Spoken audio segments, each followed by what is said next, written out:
right. Dun, dun, dun, dun, dun, dun, dun, dun, dun, dun. Spears and Steinberg. You know what the it is? Aries and Andy. Chew and the jerk. You know it's time to get this work. The real raw, gutter, uncut, cold. No political corrections. Always sleep. Being awoke. We discuss politics and jokes. Cry, we lit. There's levels to this shit. Before you was on your mama. Aries Spears don't give a fuck. We talk about race a lot, racism. Much love to my loyal bag holders. Rollers, loaders. We got them in the folders. The whole world on our shoulders. Spears and Steinberg. Yeah. So I don't know if you know what that means in terms of where we are. D.C., the White House, the Capitol, you know, the Washington Monument. We are in D.C. What's happening? Man, this has been a busy weekend. Yeah, man, 9 shows. Sold out by Aries Spears. Yeah. Again, I got to tip my hat to my man over there, Mark Silverstein, because of the videography work that he has been doing and these clips that have been posted all over my social media. I know that this has put more asses in the seats.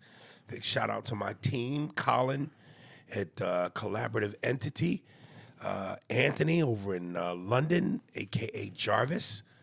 Yes, Mr. Stock. Yeah, man, my whole team, man, they these clips are working. They're working. I've been seen by a total of 95 million views, dude. It's this is working. Yeah. Matt Rife, I'm coming for your cute ass. No, Is it's now a bad time to ask for a raise? Yeah. Before we get to the meat and potatoes, a couple things. Rest in peace, Gene Hackman. yeah. Legend, man. But this looks like foul play, right?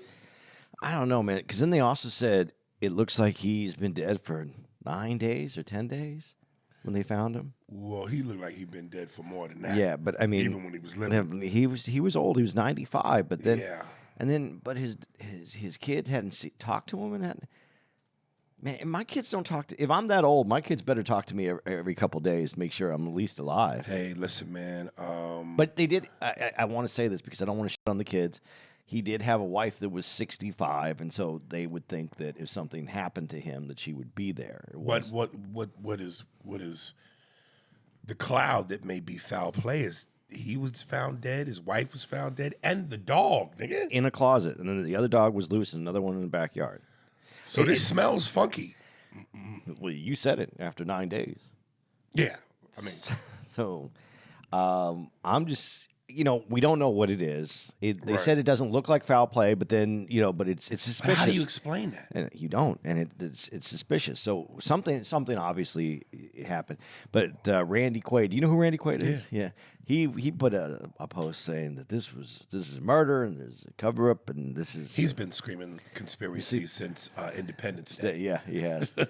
But it was just weird to see him back because I haven't heard anything from him for a while, and then this is where he came back out at. So. It's tragic, and the reason I'm glad you brought it up is that you have a storied. They say it's not always how you start, but it's how you finish, and it's unfortunate. That, Michael Jordan. yeah, man, you want to finish nicer than this. I feel saddened for him and what's happened because when you die at 95 and you've accomplished the things that you accomplished and you led a pretty nice life, I think that you'd want to be able just to go out. I don't want to say the word clean, but clean, just I disagree. If this was carbon monoxide poisoning, carbon monoxide. I feel like that's a good way to go.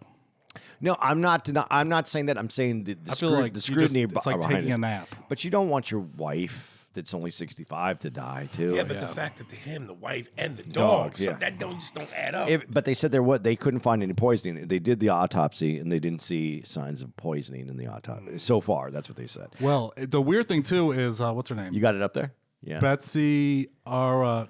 Arakawa. Well, I think she was pronounced dead before they could pronounce her name. Hello. She was found, what does it say? Like, With the bottles of pills around her. bottles of pills next to a space heater? Yeah.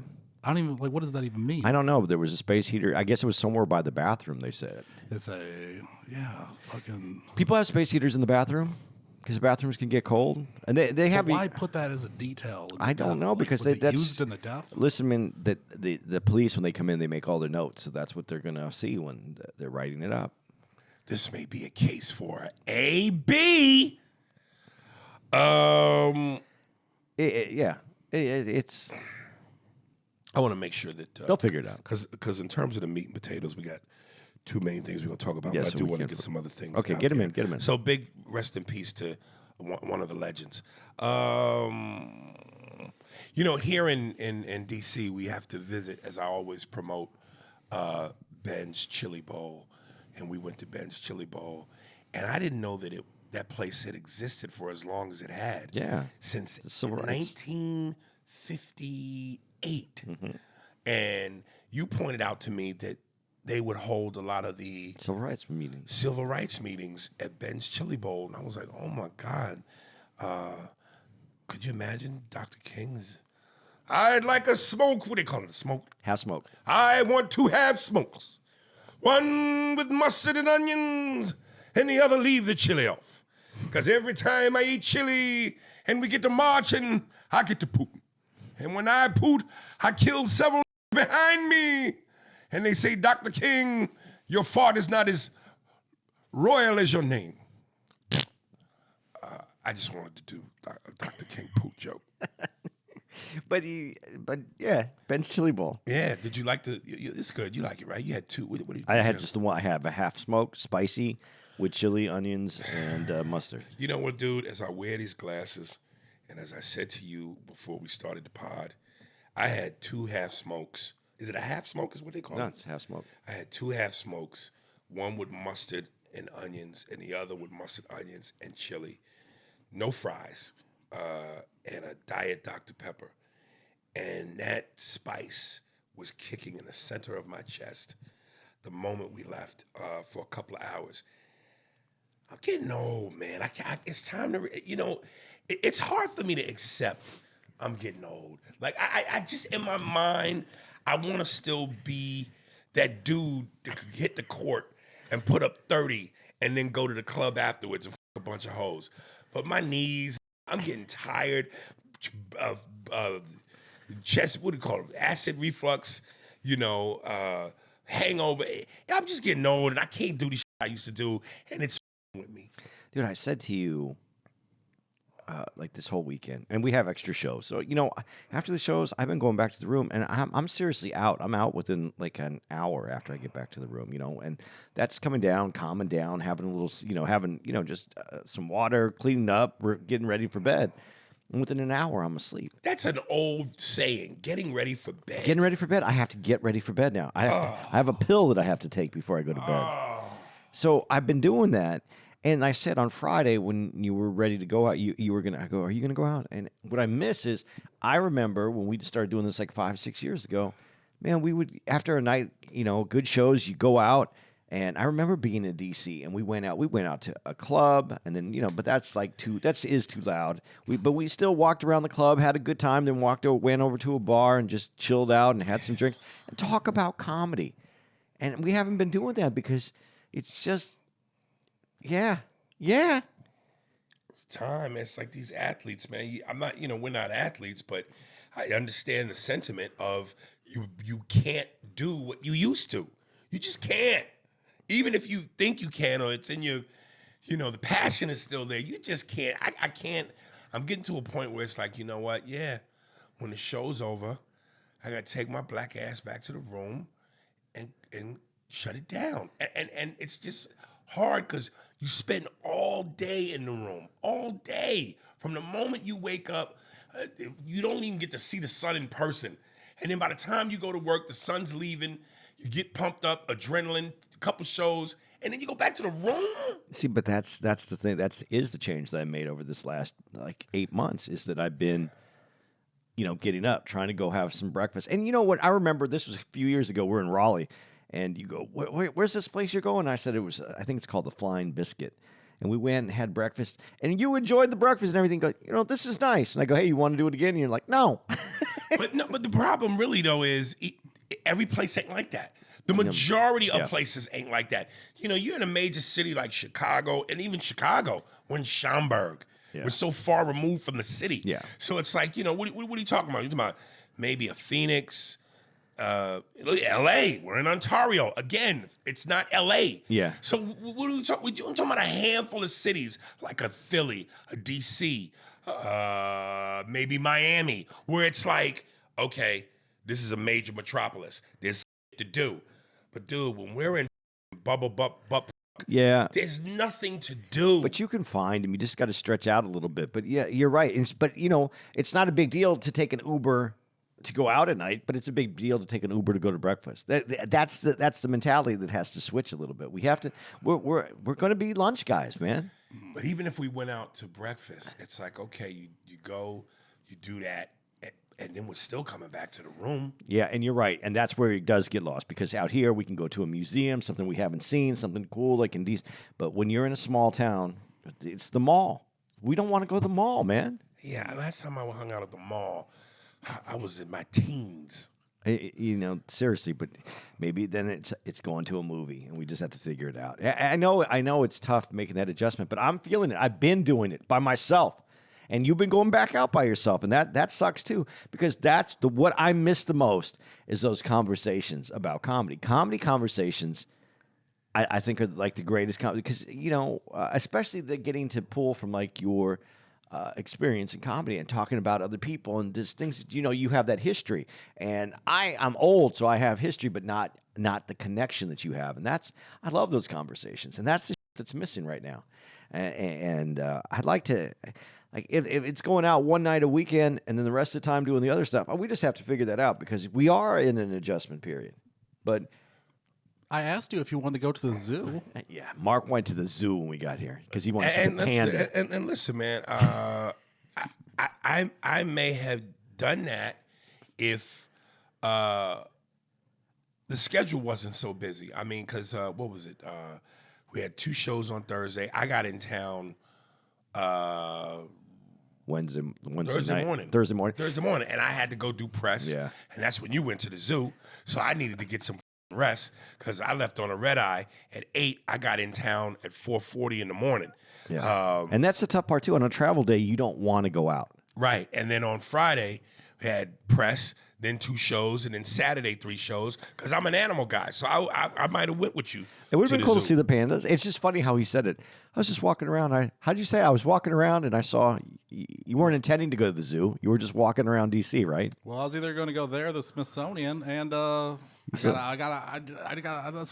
go to the zoo. I like animals. Yeah. See, I like animals too, so I might have. And you saw the panda though. Yeah, I saw one panda. Okay. But did they have lions and shit? Oh, they had lions, and it was like making noises and shit. Do it again. Oh. what kind of lion? I'm saying. So let me get to this thing I wanted to ask you, which was kind of sizzling over the internet. So there's a dad whose son is being bullied by this little girl. And at one point he's talking to her and he's telling her, don't bully, and he's got his son next to him. He's going, don't bully my son again, blah, blah, blah, don't do it again.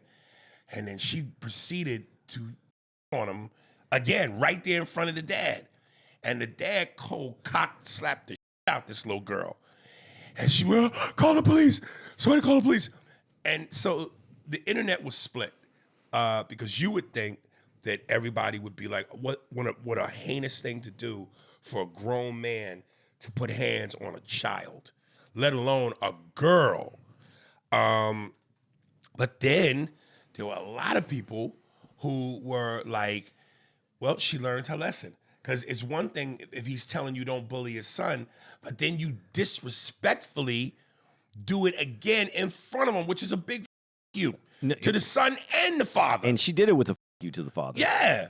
So I have to ask, as a parent of both, for or against it, because if that's your kid, you sympathize with the father. But if you're the father of the little girl, don't you want to murder this? Yeah, but I have to take it another step, couple steps. One is, this is what's wrong with our society right now because there's no consequences. She knew she could get away with it. What was? Well, she thought she did. Well, in her mind, there is no consequences because in her mind, what is he going to do? I can do anything I want. This is just a kid. He can't touch me. That's one of the problems right now. The kids know that an adult is. You used to have respect for an elder. There's no respect for an elder anymore. You do whatever you want because you know they can't do anything to you.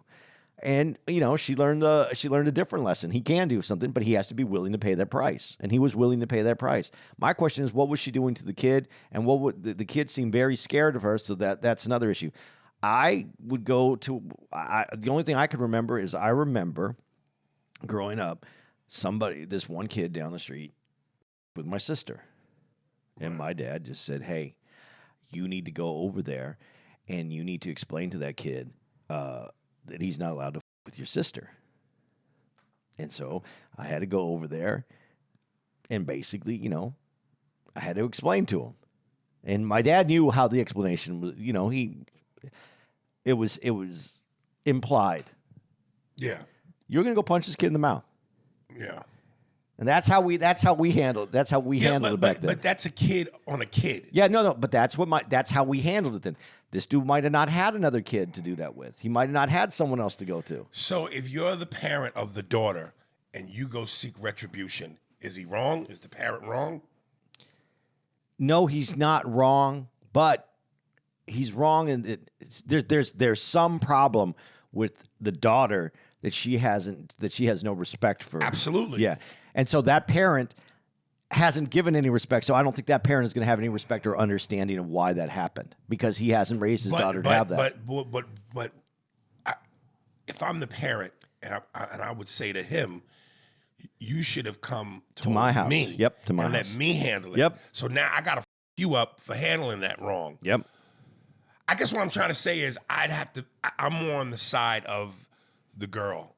And because at the end of the day, you're still an adult putting your hands on a child and a female. So as bad as her one of them might have been, as disrespectful as her action was to do that again in front of him blatantly, I get it because it's your kid. But it's also, if you're on the other side of that, it's your kid. As a parent, I'm going to go have a conversation with the other parent. An implied conversation. Yeah. Okay. So, but the thing is that I would say to that though is the parent, the dad, yeah, he did put his hands on that girl. Obviously, he knocked her down, but did he? He didn't knock her down. Yeah. Well, yeah. He pushed her in the face. Yeah. I mean, if he was really hitting her, he didn't damage her. I mean, it just sounds so f***ed up to say. He did it with intent to like say, you can't do this. Like, I've already asked you, you went over here, now you came up to my son, did it in his face, and did it in my face, and basically I shoved you out of the way.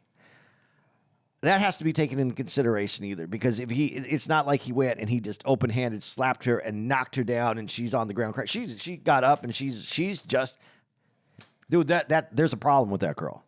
There's a problem. It's either in the way she's raised or who she is. There is a problem there, though, because her intent is okay. Yeah, you can't do that. I can do whatever I want, and this is what it's going to be. So it's another problem. I disagree with the dad for putting his hands on her. I'm just saying the girl has another problem, but that's not gonna. It's not gonna de-escalate because the dad slapped her. That's what I'm saying. There needs to be a follow-up to this because I have to believe that she told her parents and something happened, or at the very least, and it's on film, it's taped, whatever. He had to have gotten arrested. Okay, yeah, I'm sure he did. Where is this at? I don't know where it's at, but I'm sure if he gets arrested and the police have to go out there now, as you're the parent of the daughter, and now the guy's arrested. Do you still have to go talk? Do you still have business to take care of, or are you letting the police take care of it? No, you gotta. Now you're going to get in trouble, so this is going to keep escalating. Well, then some stories are meant to be told. But what if he? What? Listen, dude, I think I mentioned on the pod before, a little Asian kid named Cecil, who I went to school with, me and him got into it. And his father, same scenario, but I wasn't bullying him. We just got into it. And when his father came to pick him up, he was talking to me, and he punched me in the face. And I never told my parents because I was scared. I was scared I was going to get in trouble for getting punched in the face by another adult. And Cecil was an Asian kid. And I think sometimes Asian people just, they operate different, This is a grown-ass man punching me in the face as a kid because me and his son got into it. Well, did he punch you, or was it some ancient? It was definitely a hiya. But yeah, he just gave me a quick to the face. And I can tell you now, brother, had I told my parents, they would have murdered that. Especially my mother. I remember when I was a kid, my grandmother, we'd go visit her in Gary, Indiana. And I remember this kid stole my bike, had a BMX bike. And I told my mom, and we were going around the neighborhood looking for this, but we couldn't find him. So finally, the day we're driving back to New Jersey, we're in the car, and I go, "Ma, that's him." And he was on my bike. My mother stopped that car, jumped out, snatched this little off that bike, and said, "Give me my son's bike." And got the bike back. Yo, my moms didn't play, man. So, no, and I think moms handle stuff different like that too. I think moms sometimes moms could be a little bit more aggressive than dads. Dads, I do, because dads. The lioness is sometimes more dangerous than the male lion. Because it has to protect the cubs, right? But so then the Yeah, dad, but the dad, it's not about protection. It's the aggression towards something else. I think the protection is the side. But let me ask you this, and I've thought about this because you told me you did send me the video, and I thought to myself, so I think that the answer, and I could be completely wrong, but is the dad, and I see this video, I see the video. Yeah. I think you confront the dad. If the police didn't do it, you confront the dad. But then you beat your daughter's ass. Do you? Yeah, because that was wrong. She was.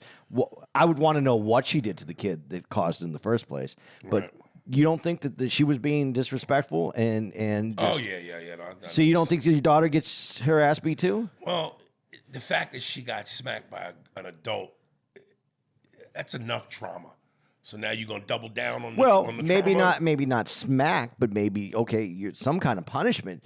She brought this. I'm not saying she deserved what she got. Right. I'm saying she deserved some of what she got. Not the dad to hit her, but some kind of retribution was necessary. Yeah, it's the disrespect that just makes you. It's kind of hard to not side with the slappy because because you know what you'd do for your child, right? And for her to just go you blah, blah, blah, blah, and do it again in front of him. Yeah, What was she saying? I don't know. It's funny because I don't even remember the whole thing. I just remember the astonishment of the whole thing. Yeah. I never seen something where everybody's wrong. So wrong. Right. Except for I want to know about what happened with the kid and what started the whole thing. I would like to know the answer to that. Right. All right. Let's get to the meat and potatoes. Maybe the boy was just a little. He seemed very scared, but she didn't seem, the little girl didn't seem, she was a lot bigger than the kid. She didn't seem like someone to mess with though. So we told you guys about the Hulu documentary, Sly and the Family Stone. I called Andy once I got done watching it and was like, this thing is amazing, man. And Sly, he the word that's associated with him and guys like him, and the only other guy I ever knew that was like him was George Clinton. It's funkadelic. And I just was never into that. You weren't? Nah, man. You didn't enjoy that. I knew the name Sly and the Family Stone, and let me. Well, certain songs I heard. It's a Family Affair, and I forget what some of the other hits were. But Yes, I didn't. I never went. Hey, this is in my like. If you go on my record collection, you're gonna see Marvin Gaye, Al Green, Luther Vandross, James Brown.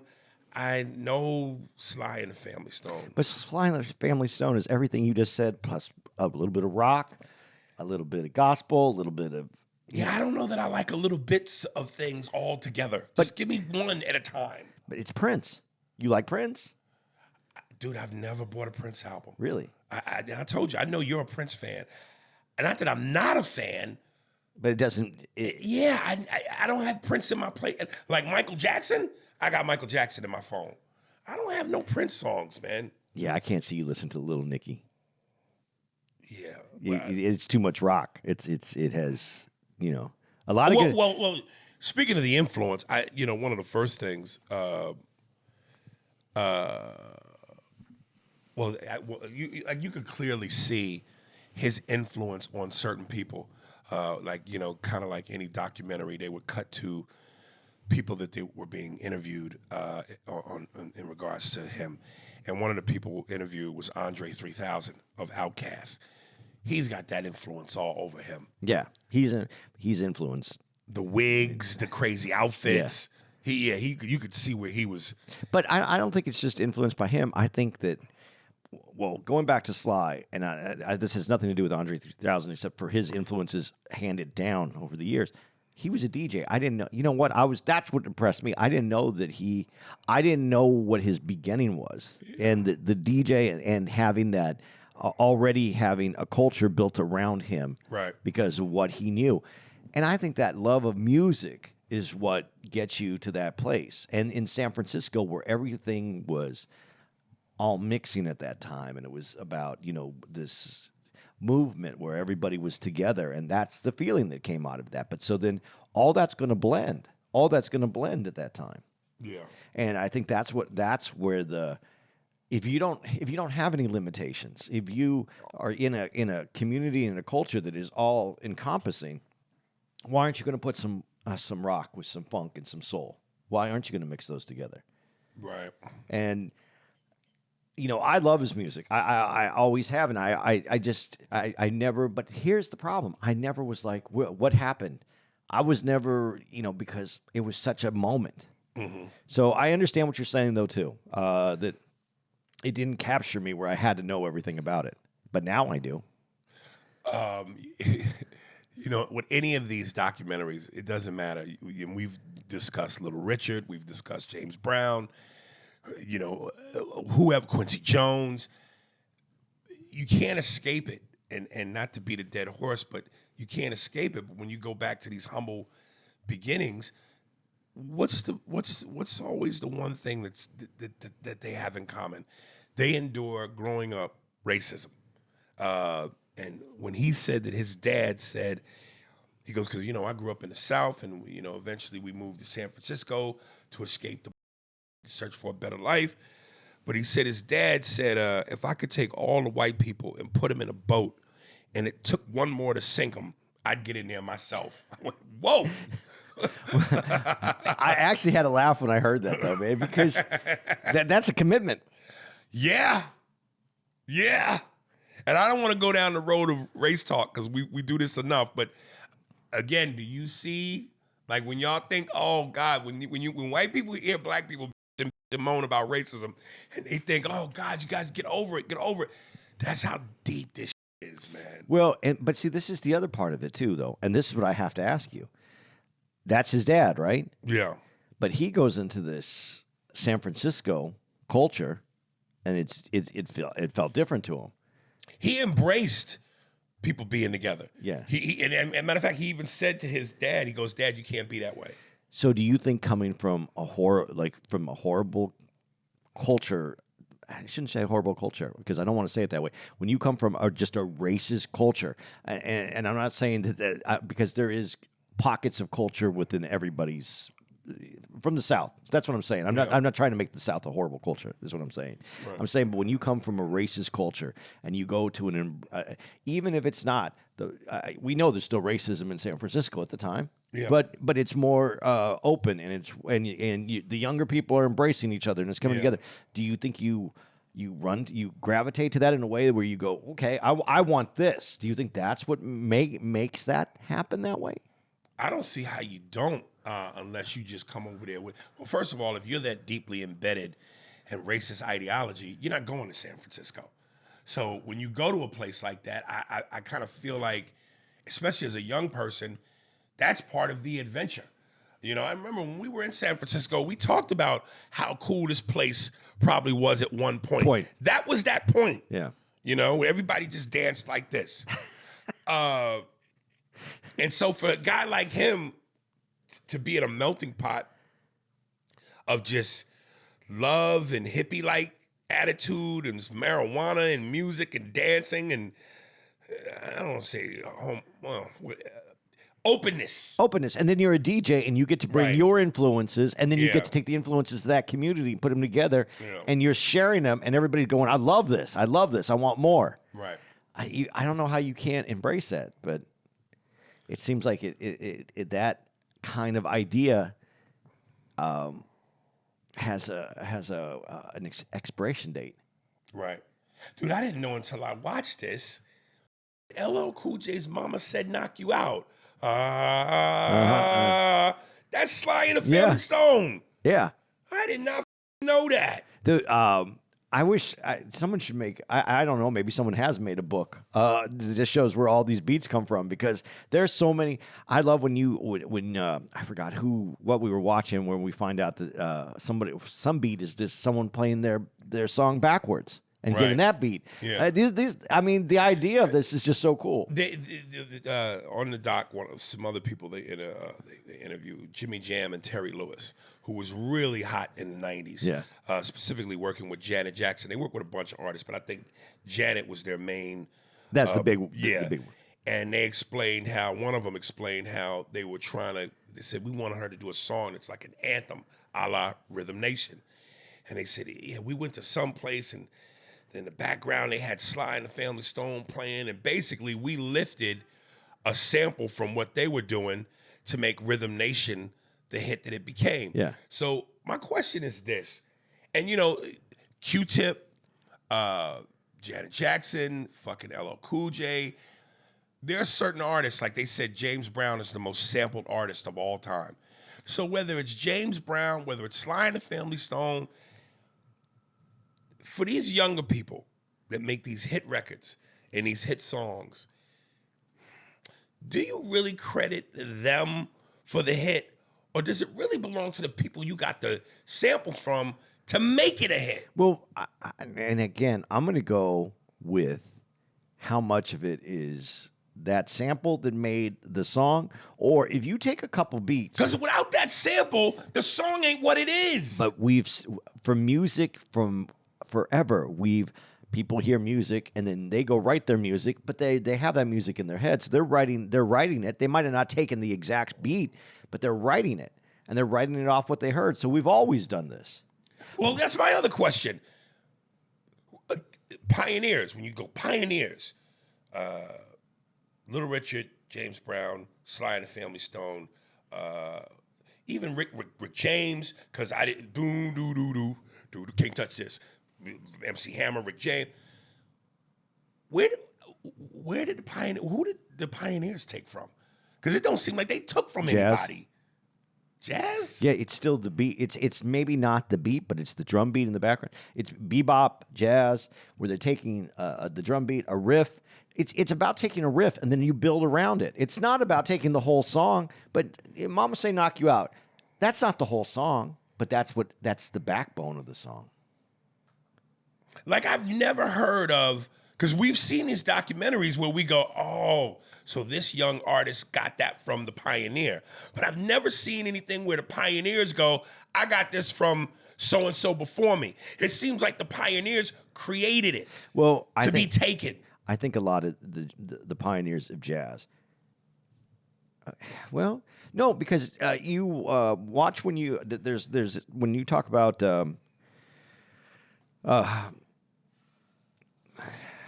sorry, I took my pill today too, and it's not working. When you go back to some of the heavy influences that came up, whether it be Chuck Berry, those are, I think those, but those beats come from gospel. Yeah, I don't know. But that comes from- I'm not making that connection. Because when I hear, oh, and then you play, what Sly didn't go, oh, well, you could see I don't want to use the word theft, but you could see it. But you can hear it. That's the intro, but then it goes away and it's its own thing. It doesn't stay there. It doesn't just take the song and put it over the top. Now, when you take early rock and roll, they took gospel and they just took the song and sped it up. Okay, you might be right. But I think there's a lot of jazz that gets lifted. When you say James Brown talks about taking, not taking, but James Brown, I think, heard music differently. I think there are people that hear music in their head and just hear it. But I think he admitted that some jazz beats that he heard or pieces of gospel, you still hear it and it's in your head. You don't live in a vacuum. You hear that and you might not take that, but you write around it. I think we're influenced by everything that we hear. But, when you take somebody that's, hears, I know people have said, man, I was walking, I heard this equipment and it was going, and I went, hey, and then they put that to make that into music. We're hearing it. I mean, I don't think we're without sound. We hear it, and then we if you're I don't have that kind of ear, but I wish I did, a musical ear where I could hear some sounds and go, I can do that. Right. But when you're Jimmy Jam and you go, okay, do that, okay. Let me just and then didn't Janet Jackson they gave credit for that, Rhythm Nation. They gave credit for the song for taking that little sample, but that little piece creates the whole song. If you, I know this is going to sound stupid. If you make sourdough bread, you know what sourdough bread is? Yeah. You keep a little piece of the bread, and that's the starter, and then you keep that, and then when you go to make a new batch of bread, you put that, and that builds the bread, and then you take a little piece of that new bread, and you put that aside, and that becomes the next part, and that's the starts it again. I kind of think music is that way. Not that we have to actually take that exact piece of bread, but we hear everything, and we keep building off music. Music continues to build off of itself. I think it's something that builds within itself because we listen to music from the day we're born. I actually grinned, and I love this part, because we're creative people. You got to respect and love the process. And when they were showing how, they would put the song together, I'm everyday people. When they were breaking down how, and this was his genius, nope, do that again. Nope, let's go back, rewind now. Do that, play that part here. Okay, now bring this part in. And from where that song started to and you know the song, it's a hit song, it's a huge deal. But I just went, wow. Because there are times when I'm in my head trying to come up with a joke, and I'm trying to put the pieces together. And you're literally starting from scratch. And when you're starting from scratch, you have no idea where you're gonna go, how you're gonna get there. Where is it gonna be the big hit that you want it to be? So it's scary and worrisome because you're starting with nothing. But then once you put it all together and it's finished, and you can sit back and marvel at it, like, oh my God, this is amazing. That process, watching how they broke that down was amazing. So that being said, though, and you watched how they broke that down and everything that he had to do, but if he was walking around and he heard a beat, babata, just a babata, and he goes, you know what, babata, babata, babata, and he went back into the room and he went babata, babata, and he put that in, and then he said, okay, do that and put this and put that, and then no, don't put that there. Now bring that in slowly, put that back here, bring this over here, and it's this whole different song. You think he stole it? He took it? I see where you're going. You're recreating. You might be using it's more than an inspiration because it's recorded. And this is what was always kind of talked about hip hop and the samples and why you had to get clearance for the samples. And, it really, at first people didn't get clearance for it. And then it affected the Beastie Boys with Paul's Boutique, where it was all samples. Right. So, I'm with you because I agree But at the same time, we hear music in our head. There's the song from George Harrison, "My Sweet Lord," which is a beautiful song.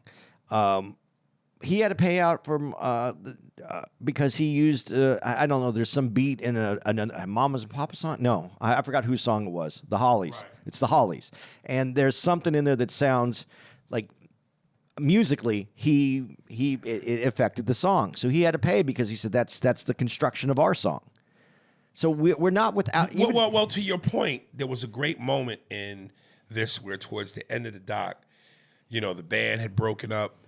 Drugs had really taken its toll on him. He was up and down, up and down. His career wasn't flourishing as much in his later years as it was in the beginning. And he was introduced to, like a lot of dudes that make rap beats use drum machines. Yeah. He was kind of introduced to the very first drum machine.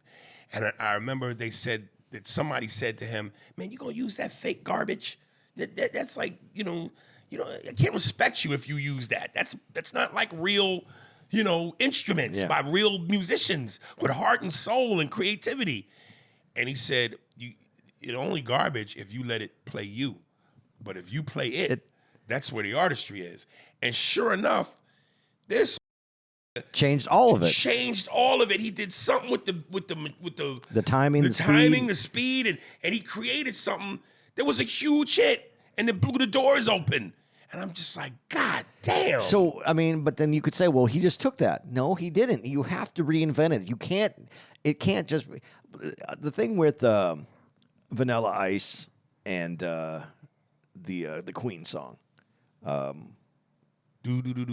Pressure. Under Pressure. Yeah. You really hear Under Pressure when you hear that one, though. That one is like, and that's the hook. That brings you in. There's no doubt. But how many songs are that obvious? Even when you say "Mama Knock You Out," when you heard it, you went, "Oh, that is that." But it's more of an intro. It's not the whole song. The meat and potatoes is him rapping. Yeah. Yeah.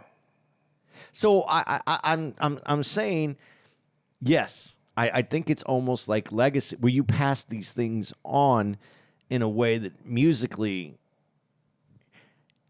all music evolves.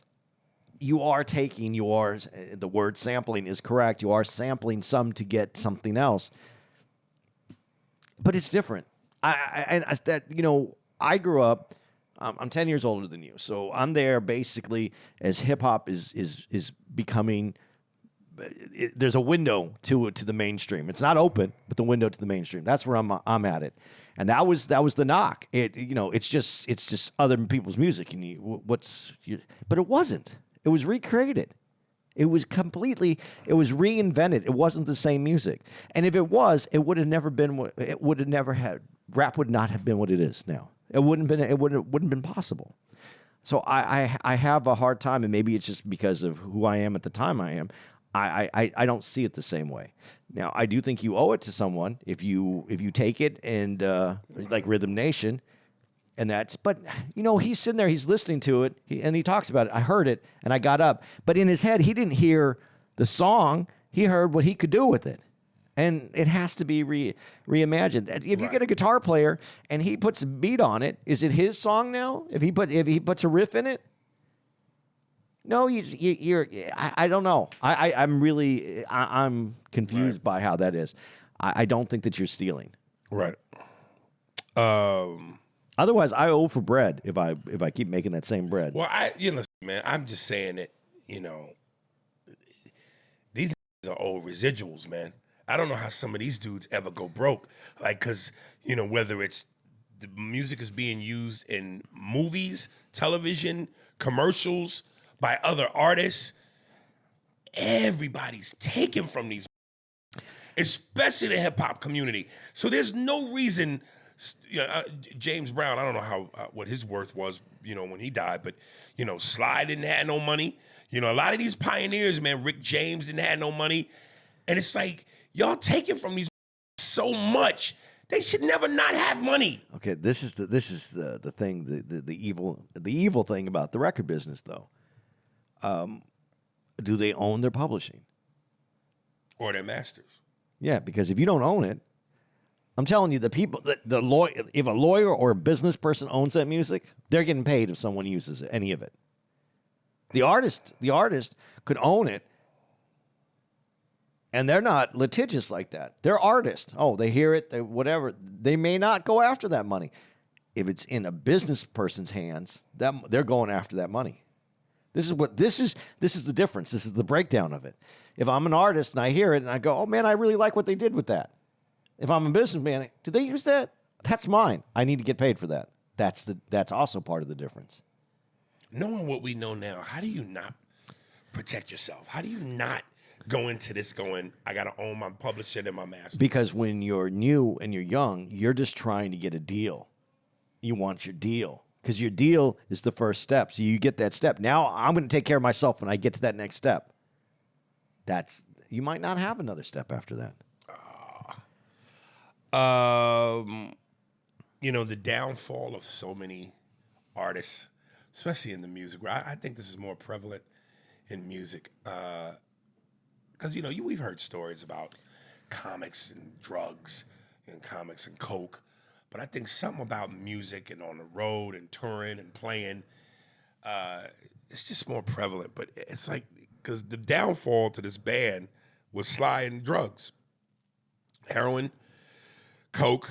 He was at one point him and George Clinton talking about crack. And I'm just like, first of all, I don't know how you perform on coke. Dude, I told you, I performed once high off weed, and I was terrified, and it was disastrous.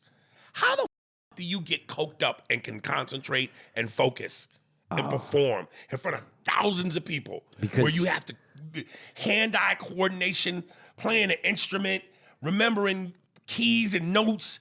What? Because you're used to it. That's the only Muscle way. memory. You're used, yeah. And what with your memory? Muscle memory. For playing, but also That doesn't disrupt you though. Yeah, it does. It makes them play worse. But I think there's a point where you get used to it. Like you do a little coke and you go, okay, and you play, you practice. Now I'm used to doing the coke and practicing. So if I can practice with it, and I got good at practicing with coke, I don't think you could go and just do coke and then walk out on stage one time and just go, okay, I can still do this. I think it comes from a little bit of the boardroom. I think it comes from partying. You're with your guys. A lot of this. First of all, I think the thing that has this, and I shouldn't say it's just that, but I think fame causes this problem. I think being famous, going from nothing to something, seems to be where the drugs come in. It seems like there's a point where it's just awesomely fun. With all of these docs, they always go, there's the humble beginnings, and then finally you hit, the fame kicks in, the party starts, the women, the cars, the money, you get all that, and then you just crash out. And it's like when they were talking about, we were called Sly and the Family Stone, but we were like a real family. We hung out together, we got motorcycles, we rode bikes, we got dogs, everybody got dogs, we lived together. That seems so fun. But then something happens. He brought people in to protect him a little bit, and then those people are the ones who brought the drugs in, and those people, then he started doing. Listen, man, I don't know what it is, but it's something about fame. Unless you are 100% together and comfortable with who you are, I don't think that it's the greatest thing in the world for anybody. Well, look, even you said yourself, like, when we first got together, and you first came out on the road with some consistency, you talked about how you just enjoyed it. We'd hang out, we'd do this, we'd do that. It was like a kid in a candy store. Not to say that you've crashed out, but you've crashed out. You ain't doing the zest for you don't seem to be there as it once was. It isn't, but I also told you if I had done this younger, I would have the stamina to want to continue to do this more. But also, now I'm thinking about it as we say it, I think some of the, I don't want to say monotony of the road, but like you just said, I'm in the room all day, and then if you're famous, you can only have so many people around you. There's only, your circle gets a little tighter. And then let's say you're in the room all day, and then nighttime is when you go to work. Everybody else goes to work during the day. They can go do something to wind down, and then they go home and they watch some TV and they go to bed. That's not happening when you're at a nighttime job. And you go out and you get excited. If I was younger, if I was in my 20s, maybe early 30s, and we were doing this, maybe I'm like, man, you know what? Let's go out. Okay, let's have a few drinks. Okay, what happens after a few drinks? What happens after a few drinks if you're not going to go home and you want to stay past 2 or 3 o'clock in the morning? Drugs happen at that time. So now you're doing drugs. Now you're getting, now girls are doing drugs with you, and you're getting your, now it's the best, 4 o'clock in the morning, getting your because you're doing coke and a little bit of drinking. Sounds good. 4 o'clock in the morning doesn't sound late anymore. Now that sounds like sucking time. It changes your perspective. I'm just older where like I'm an adult, and when I say adult, I'm like an adult. Like I'm okay. So, well, you're married. So I'm married. But you're married, so clearly there's certain things you're not going to do. Yeah. But even at your age, and you're 60, right? Yeah. I'm going to be 60 in September. If you weren't married and single, is 4 o'clock in the morning getting your stuck not an option anymore? But isn't that still exciting? But I'm probably going to want some help to be able to stay up until 4 o'clock in the morning. And so what does that encompass? You know, you talked about those guys. They're doing drugs. I mean, when I think about George Clinton, he's doing drugs, and he was, he's in his 50s, and I'm like, you're doing crack at 50. What's wrong with you? But if that's what your life consists of, when you're out and you're doing a show and you're not done until 1 or 2 o'clock in the morning, and then you want to go have some food, you want to go do some things, and then now it's 3, 4 o'clock in the morning, and you want your, well, maybe now it is crack time. Right. I'm just laying out a timeline. I'm not saying what you should or shouldn't do. I'm just saying when you hear people say, "Hey, nothing good happens after midnight," maybe they're not lying to you. Right. Maybe they're telling you the truth. But how do you and you know this as well as I do, and this is what happens when you get older. I have the ability. I said to you, I came back, man, and I crashed out every single night this week. I was tired. We did extra shows, and I crashed out. But when we first went on the road 6 years ago, even I'm 54. I'm like, and I'm still older, but I'm hyped. I haven't been on the road. I mean, I have a young comics brain. I'm going out on the road, and so afterwards, going with you and having some drinks and talking until until you said it's time to go. I was down because I still had that energy. It's really just about that energy. So if I was in that mode, and I didn't have a wife, now it's not about. It's now, let's go to bed before there is some blowjob opportunities, because now I have to say no. I don't want to be put in the position of saying no. Right. That's a different story. But if I wasn't in that situation, I mean, what time do blowjobs start? 4 o'clock. I want to be there. Right. You can't nap prior to the blowjob, so you can get up for the blowjob before. Hey, honey, I'm going to go in this corner and crash out. Wake me up when that blowjob time comes up. Yeah, man. I think, but I saw this documentary. It had a lot to do with the Rolling Stones, but it was Keith Richards. He's a junkie, man. He was a junkie at one point. And he's on stage and he's not even in it. He's just, they have other people, helping out with guitar on it. Man, you can't, that's no way to, he's talked about it. I mean, I don't, so it's just, that's not the way to go about this. But I understand how it can happen. No, I understand how it could happen too, because again, I'm the realization is just hitting me in the mouth, where it's just like, dude, you're 49. You April, you'll be 50. You can't do this no more. You can't do it no more. What's the upside to hanging out till 2 a.m. drinking? What's the? But I just, it's so hard for me to surrender to the idea that, damn it, dude, I'm the word is old. Yeah. Like, I'm not like with a walker, but old, but. Yeah, but that's a good point, what you just said with the walker. In sports, how do you know when you're old? You think you can play, your brain says you can play, but eventually if you keep playing, you see how those guys walk.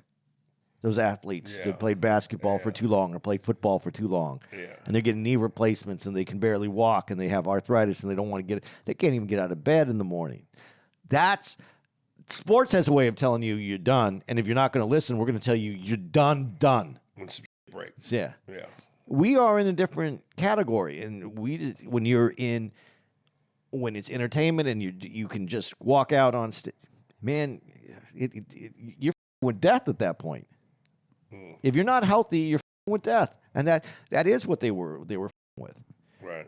And think Some about of it, like after a show, you're just so amped up from just you don't being want- on stage with that high. So it's like, what am I fucking gonna do now? Go You don't want to to bed? come. Yeah, and you know what? We get that way, and okay, not knocking anything that we do at comedy clubs, but a comedy club is usually around 400 people. These guys, I mean, at their height, what are they playing for?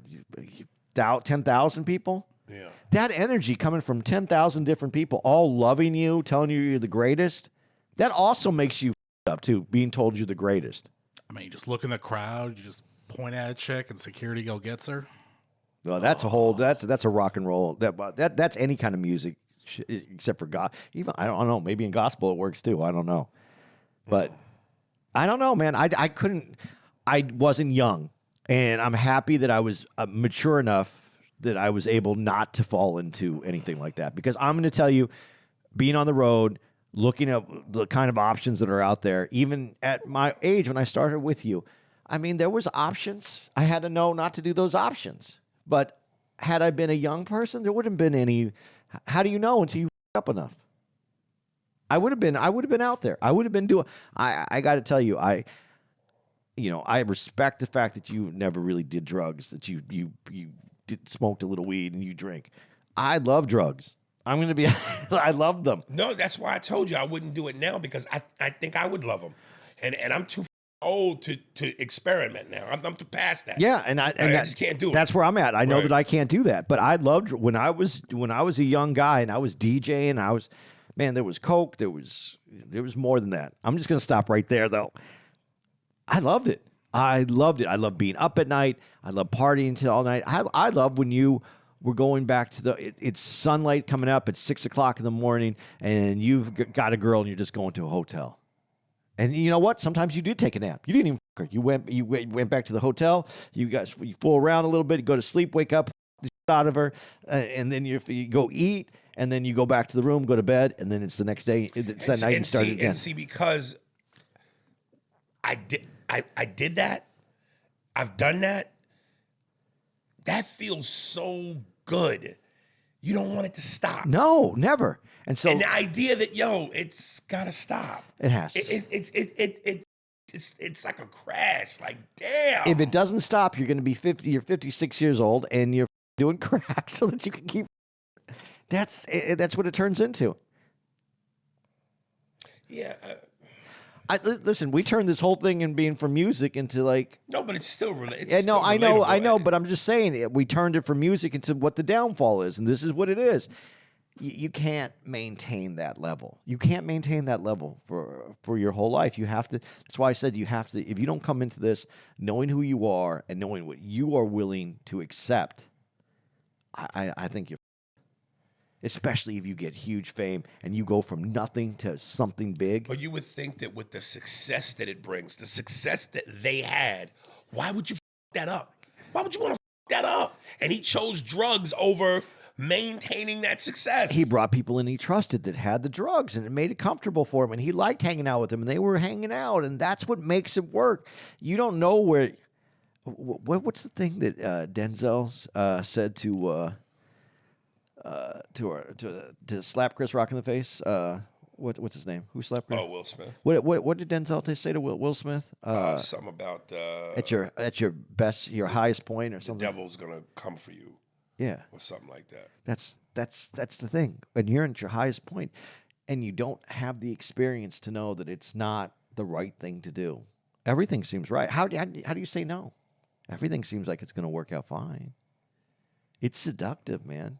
Yeah, seductive. That's the word. Like that's what this high when you perform on stage, the adulation, the attention, people telling you. Like, how do you not feel good when what you crave is the validation to know that you're on the right path, you're doing everything you think and feel that you want to say is right.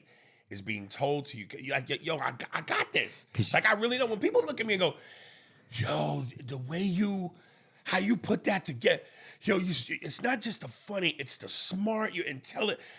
It's like that is intoxicating. It's very intoxicating, very, like I said, seductive.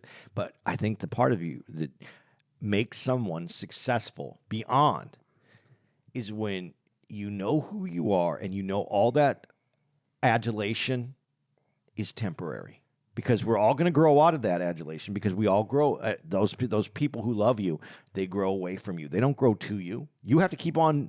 You have to keep giving them whatever that drug is that you're giving them. You have to keep giving that to them for that adulation. And we have to know that that is temporary.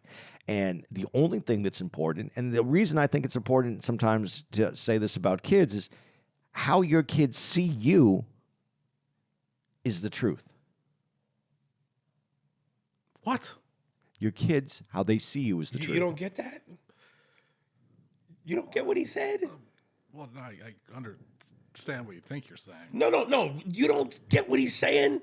See, this is your youth, dude. Yeah, it is your youth. And this is what I know exactly what the kids don't see you as Michael Jordan. They see you as dad. The truth. And they don't give a about the fame and the money.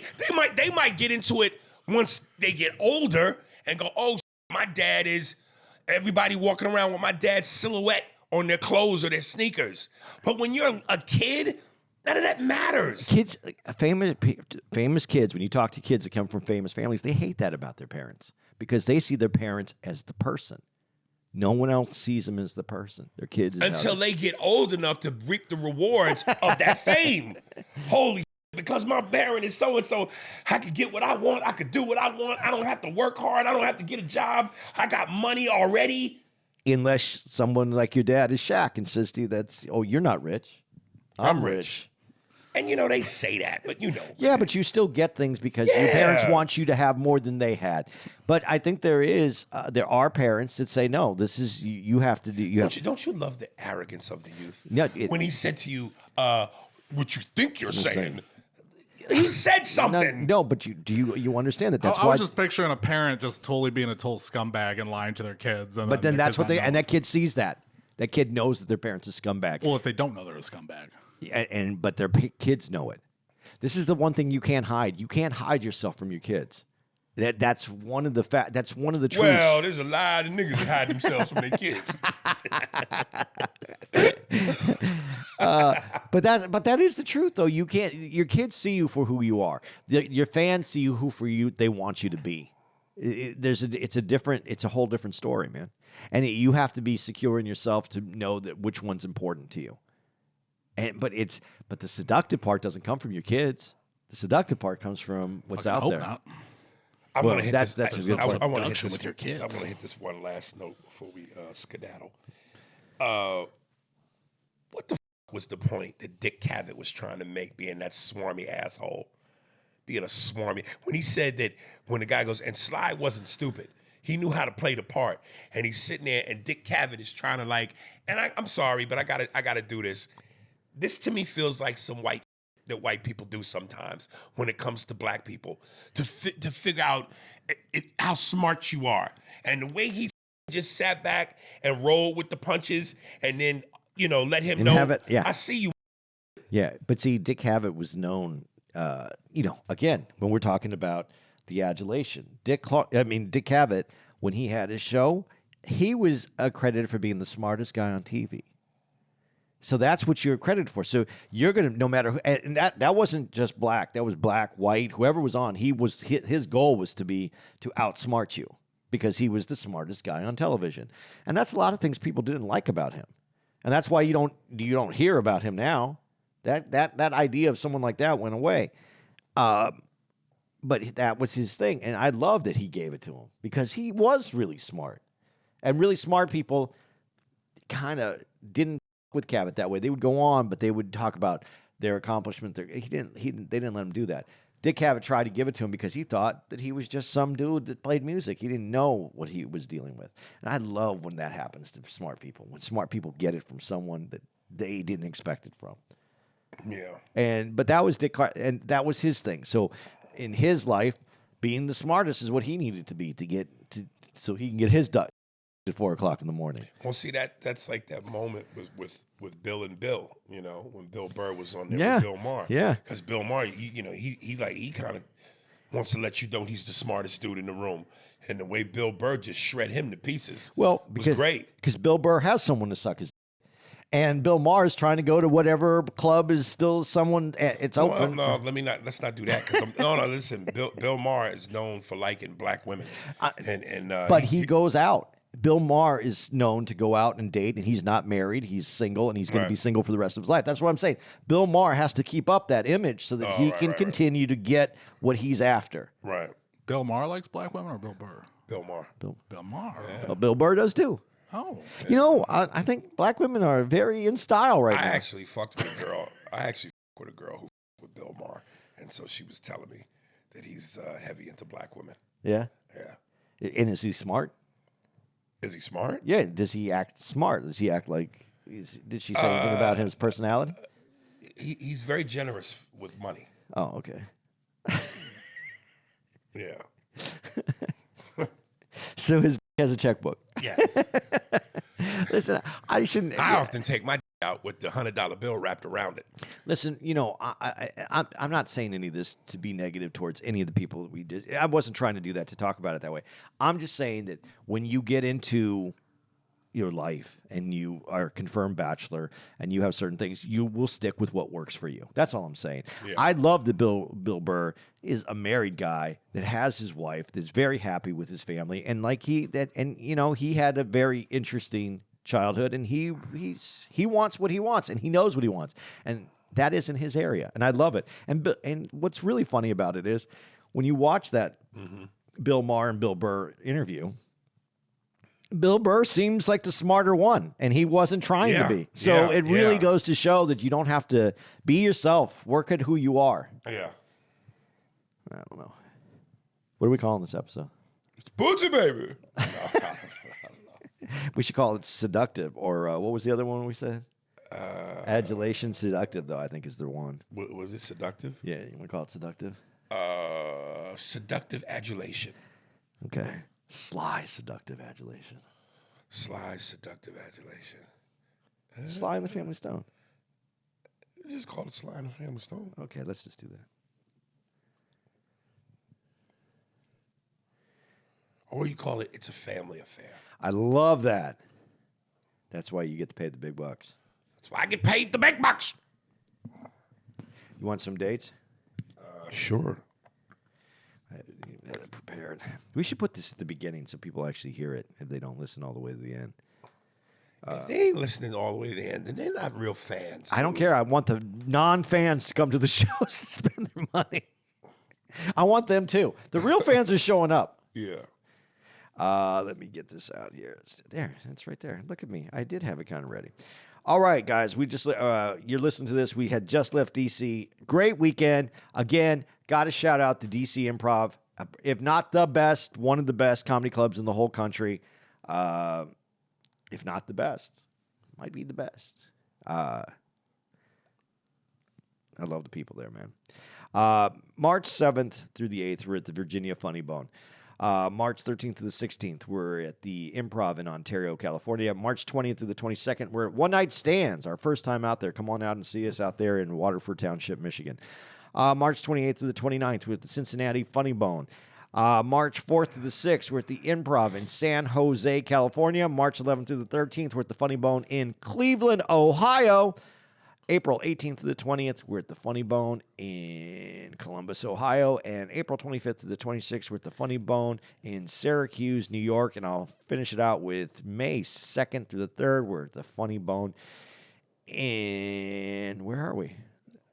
Toledo Funny Bone, May 2nd through the 3rd. Listen, if you want any updates on where we're going to be, and if you didn't get all those written down, please go check out ArieSpears.com, and his whole touring schedule is listed on there.